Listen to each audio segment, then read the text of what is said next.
check. 이동평균선 완전 정복. 1강. 하? 이동평균선은 도대체 무엇인가? 주식 차트를 처음 보면 가장 먼저 눈에 들어오는 것이 있습니다. 빨간색 선, 파란색 선, 초록색 선. 주가를 따라 여러 개의 선이 움직입니다. 이것이 바로 이동평균선입니다. 그런데 이동평균선을 단순히 선이라고 생각하면 안 됩니다. 이 선 안에는 투자자들이 실제로 거래한 가격의 흔적이 들어 있습니다. 오늘은 이동평균선의 가장 기본적인 개념부터 천천히 시작해 보겠습니다. 이동평균선이란 무엇일까요? 말 그대로입니다.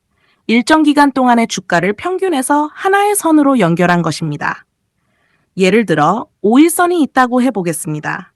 최근 5거래일 동안의 주가를 평균해서 계속 이어놓은 선입니다. 오늘이 지나고 새로운 거래일이 들어오면 가장 오래된 거래일은 빠지고 새로운 거래일이 들어옵니다. 그래서 평균값도 계속 움직입니다. 바로 이것 때문에 이동평균이라는 이름이 붙었습니다. 21선도 마찬가지입니다. 최근 20거래일의 평균입니다. 61선은 최근 60거래일의 평균입니다. 121선은 최근 120거래일의 평균입니다. 기간이 짧을수록 최근 주가의 움직임에 빠르게 반응합니다. 기간이 길수록 천천히 움직입니다. 그런데 정말 중요한 것은 따로 있습니다. 이동평균선을 볼 때 숫자만 외우면 안 됩니다. 5일선, 21선, 61선, 121선. 이렇게 외우는 것이 중요한 게 아닙니다. 우리가 알아야 할 것은 그 선이 무엇을 의미하는가입니다. 쉽게 생각해 보겠습니다. 현재 주가가 21선 위에 있습니다. 그리고 21선도 계속 위쪽으로 올라가고 있습니다. 이 말은 무엇일까요? 최근 시장에서 거래된 가격의 평균이 계속 높아지고 있다는 뜻입니다. 반대로 주가가 21선 아래에 있고 21선 자체도 아래쪽으로 내려가고 있다면 최근 투자자들이 거래한 평균 가격이 계속 낮아지고 있다는 뜻입니다. 그래서 이동평균선은 단순한 선이 아닙니다. 시장의 방향을 압축해서 보여주는 선입니다. 주가와 이동평균선은 함께 봐야 합니다.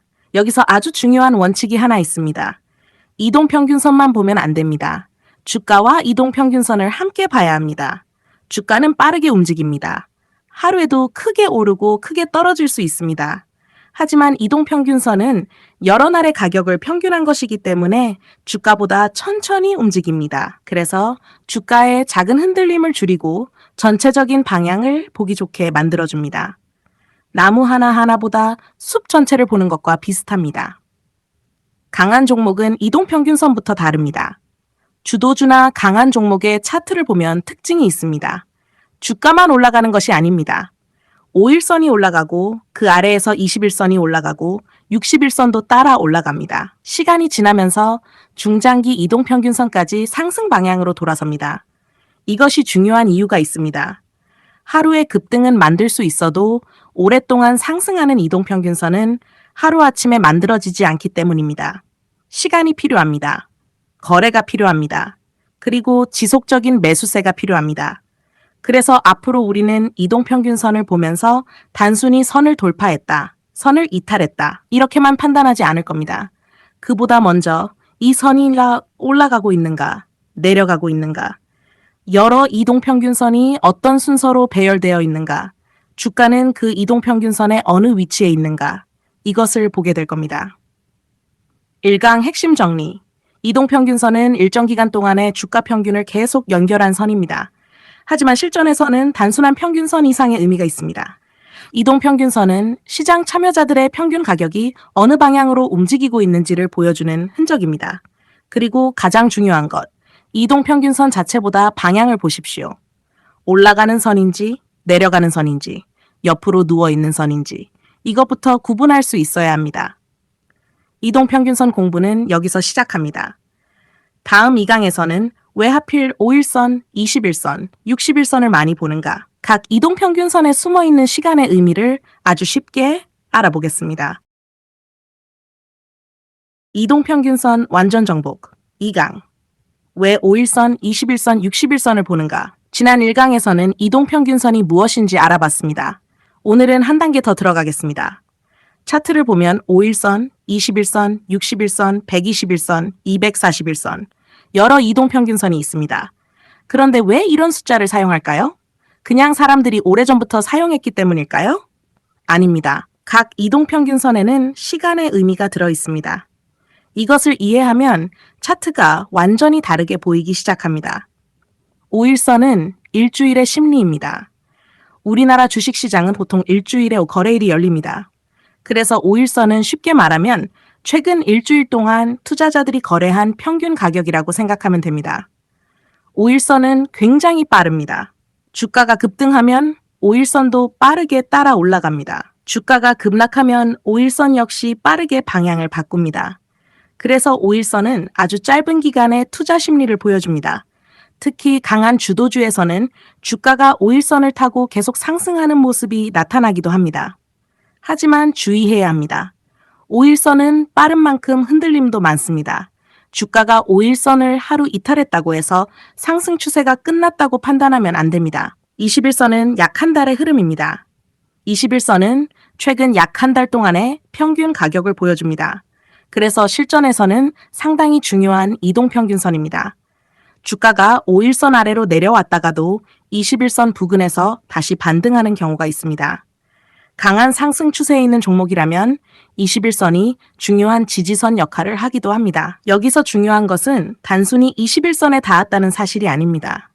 21선의 방향입니다. 21선이 우상향하고 있는 상태에서 주가가 조정을 받아 내려오는 것과 21선 자체가 아래쪽으로 꺾인 상태에서 주가가 내려오는 것은 전혀 다릅니다. 똑같은 21선이라도 방향에 따라 의미가 달라집니다. 61선은 약 3달의 흐름입니다. 61선은 최근 약 3개월의 평균적인 흐름을 보여줍니다. 5일선과 21선보다 훨씬 천천히 움직입니다. 그래서 단기적인 흔들림보다는 조금 더 큰 추세를 확인할 때 유용합니다. 주가가 며칠 올랐다고 해서 61선이 바로 상승하지 않습니다. 상승 흐름이 어느 정도 지속되어야 61선의 방향도 위쪽으로 돌아섭니다. 그래서 61선이 오랫동안 하락하다가 평평해지고 마침내 위쪽으로 돌아선다면 우리는 이런 질문을 해볼 수 있습니다. 중기 추세가 바뀌고 있는 것은 아닐까? 물론 61선 하나만으로 매수 여부를 결정하면 안 됩니다. 거래량, 수급, 주가의 위치, 시장 상황, 다른 이동평균선까지 함께 확인해야 합니다. 121선은 더 큰 흐름을 보여줍니다. 120 거래일은 대략 6개월 정도의 시간입니다. 그래서 121선은 중장기적인 추세를 확인하는 데 활용됩니다. 단기적으로 주가가 급등하더라도 121선이 계속 아래쪽을 향하고 있다면 장기 추세는 아직 완전히 바뀌지 않았을 가능성이 있습니다. 반대로 121선이 오랜 하락을 멈추고 평평해진 뒤 위쪽으로 돌아서기 시작한다면 조금 더 큰 변화가 나타나는지 관찰할 필요가 있습니다. 241선은 약 1년의 흔적입니다. 241선은 대략 1년 동안 시장 참여자들이 거래한 평균 가격의 흐름을 보여줍니다. 굉장히 느린 선입니다. 그래서 오늘 하루의 급등이나 며칠간의 급락에는 크게 움직이지 않습니다. 하지만 바로 그 느림 때문에 장기적인 추세를 확인하는 데 의미가 있습니다. 특히 오랫동안 하락했던 종목이 241선을 회복하는 과정에서는 단순한 단기 반등인지 장기적인 추세 변화가 시작되는 것인지 조금 더 깊게 살펴볼 필요가 있습니다. 이동평균선은 시간의 층입니다. 여기서 오늘의 가장 중요한 내용입니다. 이동평균선을 그냥 여러 개의 선이라고 생각하지 마십시오. 5일선은 아주 짧은 시간, 21선은 약 한 달, 61선은 약 3개월, 121선은 약 6개월, 241선은 약 1년. 즉, 차트 한 장 안에 서로 다른 시간의 투자자들이 함께 들어있는 것입니다. 그래서 강한 상승 추세에서는 짧은 이동평균선이 위에 있고 긴 이동평균선이 아래에 위치하는 모습이 자주 나타납니다. 바로 우리가 앞으로 자세히 공부할 정배열입니다. 단기 투자자와 장기 투자자는 보는 시간이 다릅니다. 단기 투자자는 5일선의 움직임에도 민감하게 반응할 수 있습니다. 하지만 장기 투자자가 5일선이 조금 흔들렸다고 매번 사고팔 필요는 없습니다. 반대로 장기 이동평균선이 무너지고 있는데 5일선이 잠깐 올라왔다고 해서 큰 추세가 상승으로 바뀌었다고 판단해서도 안 됩니다. 그래서 이동평균선을 볼 때는 항상 질문해야 합니다. 나는 지금 어느 시간의 흐름을 보고 있는가? 이 질문이 중요합니다. 2강 핵심 정리 5일선은 약 일주일의 흐름, 21선은 약 한 달의 흐름, 60일선은 약 3개월의 흐름, 120일선은 약 6개월의 흐름, 240일선은 약 1년의 흐름을 보여줍니다. 하지만 숫자를 외우는 것으로 끝내면 안 됩니다. 이동평균선은 시간의 흔적입니다. 짧은 시간과 긴 시간이 어떤 방향으로 움직이고 있는지를 한 화면에서 보는 것입니다. 그래서 앞으로 차트를 볼 때는 5일선에 닿았다, 21선을 깼다, 이렇게만 보지 마십시오. 각각의 시간이 어느 방향으로 움직이고 있는가, 그것을 보십시오. 다음 3강에서는 121선과 241선은 왜 장기 투자에서 중요한가, 긴 이동평균선이 들려주는 큰 추세의 이야기를 공부하겠습니다. 이동평균선 완전 정복 3강 121선과 241선은 왜 중요한가? 지난 2강에서는 5일선부터 241선까지 각 이동평균선에는 서로 다른 시간의 의미가 있다는 것을 배웠습니다. 오늘은 그 중에서도 121선과 241선을 보겠습니다. 이 두 선은 느립니다. 아주 느립니다.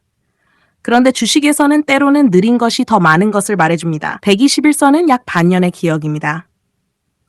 121선은 최근 120 거래일의 평균적인 가격 흐름입니다. 대략 6개월 정도의 시장 흐름을 압축해서 보여준다고 생각하면 쉽습니다. 주가가 오늘 상한가를 갔다고 해도 121선은 크게 움직이지 않습니다. 이틀 급등했다고 해서 갑자기 위로 솟구치지도 않습니다. 왜 그럴까요? 120 거래일이라는 긴 시간이 평균에 들어있기 때문입니다. 그래서 121선이 아래쪽으로 계속 내려가고 있다면 최근 며칠 주가가 올랐더라도 중장기적으로는 아직 하락의 흔적이 많이 남아있다는 뜻입니다. 주가가 올랐다고 추세가 바뀐 것은 아닙니다. 이 부분이 중요합니다. 오랫동안 하락한 종목이 있습니다. 어느 날 갑자기 주가가 크게 상승합니다. 5일선을 돌파합니다. 21선도 돌파합니다. 그러면 마음이 급해집니다. 이제 상승 추세가 시작됐다고 생각하기 쉽습니다. 그런데 위를 보면 121선이 내려오고 있습니다. 241선도 여전히 아래쪽을 향하고 있습니다. 이런 차트에서는 단기 반등과 장기 추세 전환을 구분해야 합니다. 주가의 상승과 추세의 상승은 같은 말이 아닙니다. 며칠 동안 주가가 오르는 것은 충분히 가능합니다. 하지만 오랫동안 내려오던 121선과 241선의 방향까지 바꾸려면 시간이 필요합니다. 긴 이동평균선이 평평해지는 순간, 그래서 장기 이동평균선을 볼 때 눈여겨볼 변화가 있습니다. 계속 내려오던 121선이 어느 순간 덜 내려갑니다. 그리고 점점 평평해집니다. 조금 더 시간이 지나자 위쪽으로 고개를 들기 시작합니다. 이 변화는 하루 만에 만들어지지 않습니다. 주가가 일정 기간 과거보다 높은 가격을 유지해야 가능합니다. 그래서 긴 이동평균선의 방향 전환은 큰 추세를 살펴볼 때 의미 있는 단서가 됩니다. 다만 이것만 보고 무조건 매수한다는 뜻은 아닙니다. 우리는 항상 거래량, 수급, 실적, 산업의 방향, 주도주 여부, 그리고 전체 시장까지 함께 봐야 합니다. 241선은 약 1년의 평균입니다. 241선은 더 느립니다. 대략 1년의 거래 흐름을 하나의 선으로 압축해서 보여줍니다. 그래서 단기 투자자에게는 답답하게 느껴질 수도 있습니다. 하지만 큰 흐름을 보는 투자자에게는 상당히 유용한 선입니다. 예를 들어 보겠습니다. 한 종목이 오랫동안 하락했습니다. 주가는 211선 아래에 있습니다. 241선도 계속 내려갑니다. 그러다가 긴 바닥을 만들기 시작합니다. 주가는 조금씩 회복하고 241선과의 거리를 좁힙니다. 그리고 어느 순간 주가가 241선 위로 올라섭니다. 여기서 바로 매수하는 것이 아니라 그 다음 움직임을 보는 겁니다. 241선 위에서 주가가 버틸 수 있는가, 거래량이 들어오는가, 중장기 이동평균선의 기울기도 변하기 시작하는가, 이런 것들을 확인합니다. 가장 위험한 착각, 초보 투자자가 자주 하는 착각이 있습니다. 많이 떨어졌으니까 싸다. 하지만 차트에서는 많이 떨어졌다는 이유만으로 추세가 바뀌지 않습니다. 주가가 고점에서 크게 떨어졌는데도 5일선 아래, 21선 아래, 61선 아래, 121선 아래, 241선 아래, 그리고 모든 이동평균선이 아래쪽을 향하고 있다면 그 종목은 단순히 가격이 싸진 것이 아니라 강한 하락 추세 안에 있을 가능성도 생각해야 합니다. 가격과 추세는 구분해야 합니다. 반대로 강한 종목을 보겠습니다. 주가가 상승합니다. 5일선이 올라갑니다. 21선이 따라갑니다. 61선도 올라갑니다. 121선까지 위를 향합니다. 시간이 지나면서 241선까지 상승 방향으로 움직입니다. 이것은 하루 이틀의 힘이 아닙니다. 여러 시간대의 평균 가격이 동시에 높아지고 있다는 뜻입니다.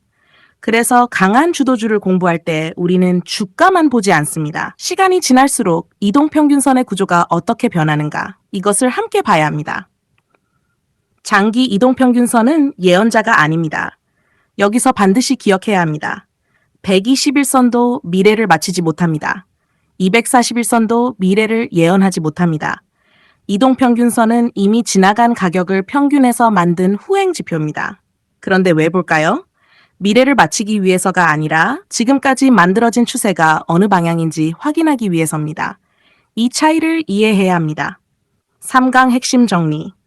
121선은 대략 6개월의 흐름, 241선은 대략 1년의 흐름을 보여줍니다. 짧은 이동평균선보다 반응은 느립니다. 하지만 그만큼 큰 추세를 확인하는 데 도움이 됩니다. 그리고 오늘 가장 중요한 문장입니다. 주가가 올랐다고 상승 추세가 시작된 것은 아닙니다. 며칠의 상승보다 긴 시간의 방향을 함께 보십시오. 다음 4강에서는 아주 중요한 내용을 공부하겠습니다. 이동평균선은 왜 후행지표인가?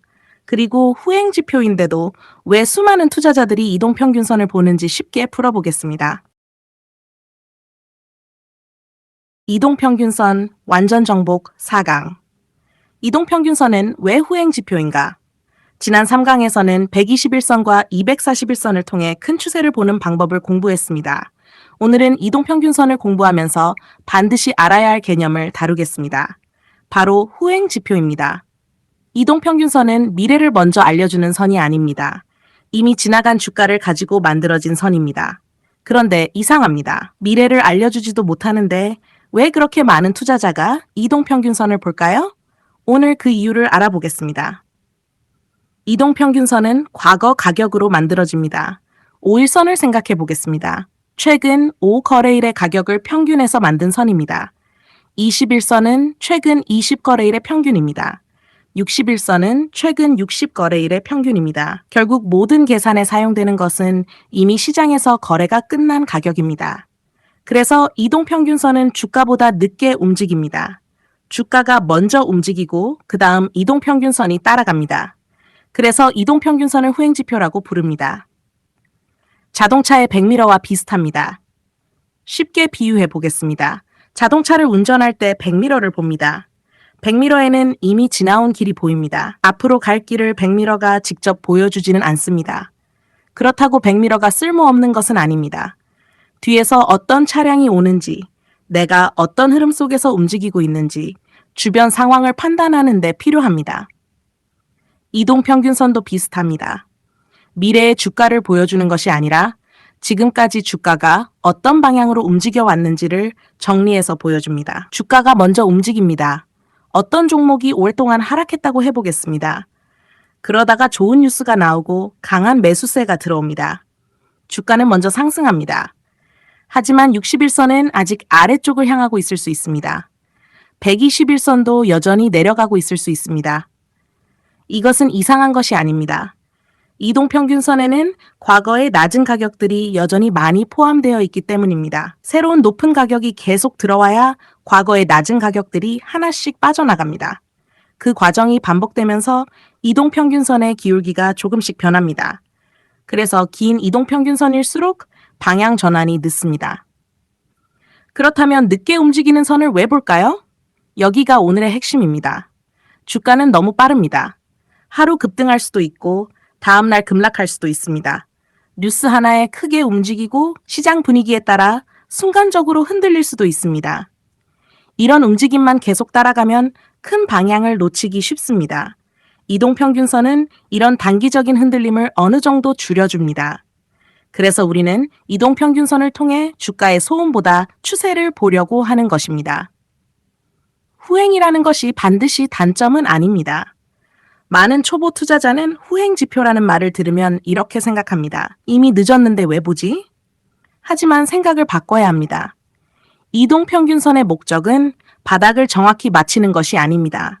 꼭 지점을 정확히 맞히는 것도 아닙니다. 추세가 실제로 형성되고 있는지를 확인하는 것. 이것이 더 중요합니다. 바닥에서 가장 싸게 사려고 하면 하락하는 종목을 계속 잡게 될 수도 있습니다. 반대로 어느 정도 추세가 확인된 뒤 접근하면 가장 싼 가격은 놓칠 수 있습니다. 하지만 하락 추세가 계속되는 종목을 성급하게 잡는 위험을 줄이는 데는 도움이 될 수 있습니다. 골든 크로스도 늦게 나타납니다. 앞으로 자세히 공부하겠지만 골든 크로스라는 것이 있습니다. 짧은 이동평균선이 긴 이동평균선을 아래에서 위로 돌파하는 현상입니다. 많은 사람이 이것을 상승 신호라고 생각합니다. 하지만 골든 크로스가 나타나기 전에 주가는 이미 상당 부분 움직였을 수 있습니다. 왜냐하면 이동평균선 자체가 후행하기 때문입니다. 따라서 골든 크로스가 발생했다고 무조건 매수하는 것은 위험합니다. 거래량은 어떤지, 주가는 어디에 있는지, 이동평균선의 기울기는 어떤지, 전체적인 추세는 어떤지 함께 확인해야 합니다. 이동평균선은 예측 도구보다 확인 도구에 가깝습니다. 이 문장을 기억하십시오. 이동평균선은 미래를 맞히는 선이 아니라 추세를 확인하는 선입니다. 내일 주가가 오를지 떨어질지를 이동평균선 하나가 알려주지는 않습니다. 하지만 현재 종목이 상승 추세인지 하락 추세인지 아니면 방향 없이 횡보하고 있는지를 판단하는 데 중요한 단서를 제공합니다. 이것이 이동평균선을 사용하는 가장 기본적인 자세입니다. 강한 주도주에서는 무엇을 볼까요? 강한 종목에서는 주가가 먼저 상승합니다. 그러면 5일선이 따라옵니다. 21선이 따라옵니다. 시간이 지나면 61선도 상승합니다. 더 오래 강한 흐름이 이어지면 121선까지 방향이 바뀝니다. 즉, 주가의 힘이 시간이 지나면서 짧은 이동평균선에서 긴 이동평균선으로 전달되는 것입니다. 이 과정을 이해하면 차트를 단순히 선 몇 개로 보지 않게 됩니다. 시간의 흐름으로 보게 됩니다. 4강 핵심 정리. 이동평균선은 이미 지나간 가격을 평균해서 만들기 때문에 후행 지표입니다. 주가가 먼저 움직이고 이동평균선은 나중에 따라갑니다. 하지만 후행한다고 해서 쓸모없는 것이 아닙니다. 오히려 빠르게 흔들리는 주가를 정리해서 큰 추세를 확인하는 데 도움을 주는 것이 이동평균선의 역할입니다. 그리고 오늘의 핵심 문장입니다. 이동평균선으로 미래를 맞추려고 하지 마십시오. 이동평균선으로 현재의 추세를 확인하십시오. 다음 5강에서는 주가와 이동평균선의 관계를 공부하겠습니다. 주가가 이동평균선 위에 있을 때와 아래에 있을 때는 무엇이 다른지, 그리고 단순히 선 위에 있다는 이유만으로 강한 종목이라고 판단하면 왜 안 되는지 조금 더 깊게 들어가겠습니다. 이동평균선 완전 정복 5강. 주가와 이동평균선의 관계.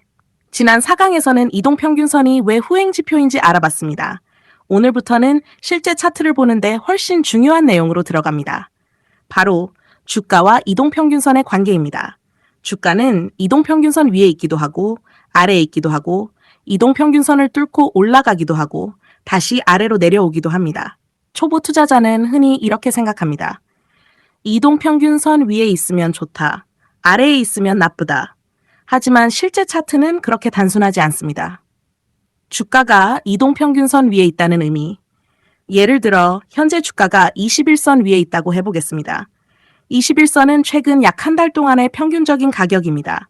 현재 주가가 그보다 높다는 것은 현재 가격이 최근 한 달의 평균 가격보다 높은 위치에 있다는 뜻입니다. 쉽게 말하면 최근 한 달 동안 매수한 투자자 가운데 상당수가 수익권에 있을 가능성이 있습니다. 시장 분위기도 상대적으로 긍정적일 수 있습니다. 하지만 여기서 바로 21선 위니까 강한 종목이다. 이렇게 판단하면 안 됩니다. 선의 위치보다 방향이 중요합니다. 두 종목을 비교해 보겠습니다. 첫 번째 종목. 이 주가는 21선 위에 있습니다. 그런데 21선은 계속 아래쪽으로 내려가고 있습니다. 두 번째 종목. 주가는 21선 위에 있고 21선 자체도 계속 위쪽으로 올라가고 있습니다. 둘 다 주가는 21선 위에 있습니다. 하지만 의미는 다릅니다. 첫 번째 종목은 하락 추세 속에서 나타난 단기 반등일 수도 있습니다. 두 번째 종목은 상승 추세가 이어지는 과정일 수도 있습니다. 그래서 이동평균선을 볼 때는 주가의 위치와 이동평균선의 방향을 함께 봐야 합니다. 주가가 이동평균선 아래에 있다면 이번에는 반대로 생각해 보겠습니다. 주가가 21선 아래에 있습니다. 현재 가격이 최근 약 한 달의 평균 가격보다 낮다는 뜻입니다. 최근에 매수한 투자자 가운데 손실 상태인 사람이 많아질 가능성이 있습니다. 그러면 주가가 다시 올라갈 때 본전 부근에서 팔고 싶은 물량이 나올 수도 있습니다. 이런 물량을 흔히 매물이라고 표현합니다. 그래서 이동평균선은 때로는 지지선처럼 작용하기도 하고 때로는 저항선처럼 작용하기도 합니다. 하지만 이것 역시 절대적인 법칙은 아닙니다. 이동평균선은 벽이 아닙니다. 여기서 중요한 오해를 하나 풀겠습니다. 차트를 보면 주가가 21선에 닿고 반등하는 경우가 있습니다. 그러면 사람들은 말합니다. 21선이 지지했다. 반대로 주가가 21선까지 올라갔다가 다시 떨어지면 21선에서 저항을 받았다고 말합니다. 하지만 이동평균선 자체가 주가를 밀어내는 것은 아닙니다. 이동평균선은 그냥 가격을 평균해서 만든 선입니다. 중요한 것은 그 가격대에서 투자자들이 어떻게 행동하느냐입니다. 많은 투자자가 비슷한 이동평균선을 보고 있고 그 부근에서 매수와 매도가 집중되면 결과적으로 지지나 저항처럼 보이는 현상이 나타날 수 있습니다. 강한 종목의 조정은 다르게 보입니다. 강한 주도주가 상승한다고 해보겠습니다. 주가가 5일선 위에서 올라갑니다. 그러다가 조정이 나옵니다. 주가가 5일선을 이탈합니다. 초보 투자자는 겁이 납니다. 추세가 끝난 것 아닐까? 그런데 주가는 21선 부근에서 멈춥니다. 거래량도 줄어듭니다. 그리고 21선은 여전히 위쪽을 향하고 있습니다. 며칠 뒤 거래량이 다시 증가하면서 주가가 상승합니다. 이런 경우라면 5일선 이탈 하나만 보고 추세 종료라고 판단했던 것이 너무 빨랐을 수 있습니다. 그래서 이동평균선은 한 개만 보면 안 됩니다. 짧은 선과 긴 선을 함께 보십시오. 5일선은 빠릅니다. 21선은 조금 느립니다. 61선은 더 느립니다. 121선은 훨씬 느립니다. 주가가 5일선을 이탈했다고 해서 61선의 상승 추세까지 무너진 것은 아닐 수 있습니다. 반대로 주가가 5일선 하나를 돌파했다고 해서 121선과 241선이 하락하는 큰 추세까지 바뀐 것도 아닙니다. 따라서 차트를 볼 때는 항상 여러 시간대를 함께 봐야 합니다. 주가와 이동평균선의 거리가 너무 멀다면 또 하나 중요한 것이 있습니다. 주가가 이동평균선 위에 있다고 해서 무조건 좋은 것은 아닙니다. 주가가 너무 빠르게 급등해서 21선과의 거리가 크게 벌어졌다고 해보겠습니다. 이것은 주가가 최근 평균 가격보다 지나치게 빠르게 올라갔다는 의미이기도 합니다. 강한 종목일 수 있습니다. 하지만 동시에 단기 과열 상태일 수도 있습니다. 반대로 주가가 급락해서 이동평균선과 너무 멀어지면 단기적으로 반등이 나올 수도 있습니다. 이렇게 주가와 이동평균선 사이의 거리를 보는 개념을 나중에 이격도에서 자세히 공부하겠습니다. 선을 돌파했다고 바로 사면 안 됩니다. 주가가 21선을 돌파합니다. 강한 양봉이 나옵니다. 그러면 매수하고 싶어집니다. 하지만 먼저 확인해야 합니다. 21선은 올라가고 있는가? 61선은 어떤 방향인가? 거래량은 증가했는가? 위쪽에 장기 이동평균선이 내려오고 있지는 않은가? 시장 전체는 어떤가? 그리고 이 종목에 실제로 돈이 들어오고 있는가? 이것들을 함께 봐야 합니다. 이동평균선 돌파는 하나의 현상이지 매수 명령이 아닙니다. 이 문장을 꼭 기억하십시오. 강한 차트는 선 하나가 아니라 구조가 다릅니다. 좋은 상승 추세에서는 주가만 위에 있는 것이 아닙니다. 5일선이 올라갑니다. 21선도 올라갑니다. 61선도 올라갑니다. 시간이 지나면 121선도 위를 향합니다. 그리고 주가가 조정을 받아도 중요한 이동평균선 부근에서 힘을 유지하는 모습이 나타나기도 합니다. 결국 우리가 봐야 하는 것은 선 하나의 돌파가 아니라 전체 이동평균선의 구조입니다. 5강 핵심 정리. 주가가 이동평균선 위에 있다는 것은 현재 주가가 해당 기간의 평균 가격보다 높다는 뜻입니다. 아래에 있다는 것은 평균 가격보다 낮다는 뜻입니다. 하지만 위치만 봐서는 부족합니다. 반드시 주가의 위치, 이동평균선의 방향, 여러 이동평균선의 배열, 거래량과 수급, 이것을 함께 봐야 합니다. 그리고 오늘의 핵심 문장입니다. 이동평균선 위에 있다고 무조건 강한 것이 아니고 이동평균선 아래에 있다고 무조건 약한 것도 아닙니다. 선 하나가 아니라 추세와 구조를 보십시오. 다음 6강에서는 이동평균선에서 아주 중요한 기울기를 공부하겠습니다. 같은 21선이라도 위로 올라가는 21선과 아래로 내려가는 21선은 완전히 다른지 실전 차트의 핵심으로 한 단계 더 들어가겠습니다.